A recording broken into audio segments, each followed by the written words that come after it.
Google Chrome definitely dominates the internet browser market with over 65% of the worldwide market share. But this does kind of beg the question, is it actually the best browser or has it just become the norm?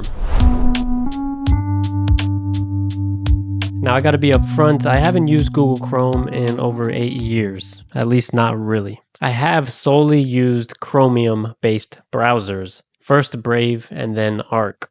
Now, for those of you who don't know what that means, to Google's credit, they've open sourced the project behind the Google Chrome browser, and they call it the Chromium project. This basically means that any person or company can use the foundational code of the Chrome browser to fork off their own version or help develop it themselves. In fact, most of the popular browsers today are based on Chromium. Microsoft Edge, Brave, Opera, Vivaldi. It seems like the last two standing that are built on different engines are Firefox and Safari. So what this ultimately means is that most browsers you use today will feel pretty similar in how they function. And it's just because they share a lot of the same underlying code. Now, perhaps the biggest advantage of being a Chromium-based browser is that you can use all of the same extensions. Now, this will matter and vary differently for people in terms of how important it is to them. I only use maybe 2 or 3 browser extensions, so it's not, an end-all be-all factor for me personally. Some people use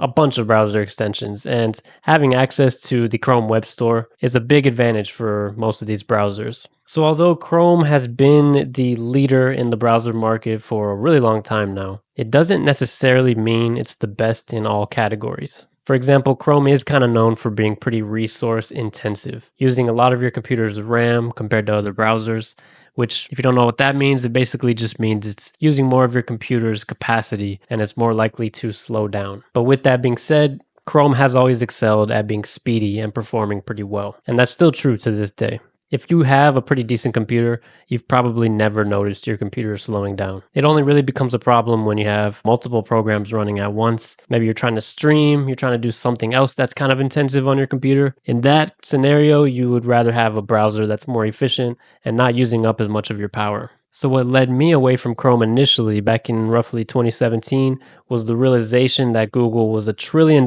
company and they offered a bunch of free products. No matter which way you slice it, Google is tracking our every move any way they can. That is their bread and butter. They want to serve us the best ads and they want to know as much about us as possible. Now, to some of you, that might not matter. And it does beg the question, does online privacy even actually matter? Well, I answered that exact question in my last video, so be sure to go check that out.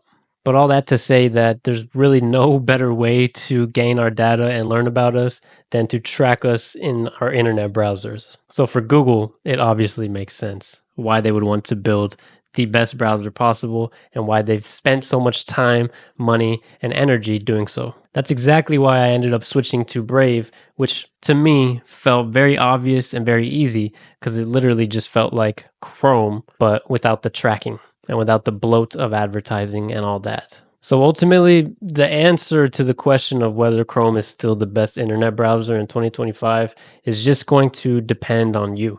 By most benchmarks, you can still crown Chrome as being the best overall browser for the most amount of people. It's speedy, it works well, and most of us have just gotten really used to it. But if you're somebody who's on Mac, you might opt for Safari because it's optimized for the Mac platform. And it's kind of the same case on Windows with Edge. If you want privacy, like I mentioned, then Brave or Firefox is definitely the way to go for you. If you're seeking extreme customization, you would try something like Vivaldi. If you want a unique and productive browsing experience, like I've been doing for the past couple years, then Arc might be the browser for you. To put it simply, these days there's just a bunch of options, and competition is usually good. Even though most of these browsers are running on the same engine, they are trying to beat each other out in different ways. And what matters to you most as an individual and a consumer will go the furthest in helping you pick which browser you should be using. And there really are no wrong answers here. That's the best part. As for me, I've been pretty happy using Arc for the past couple years, and I think I'll continue to until it's just completely given up on. Maybe that's a topic for another video though.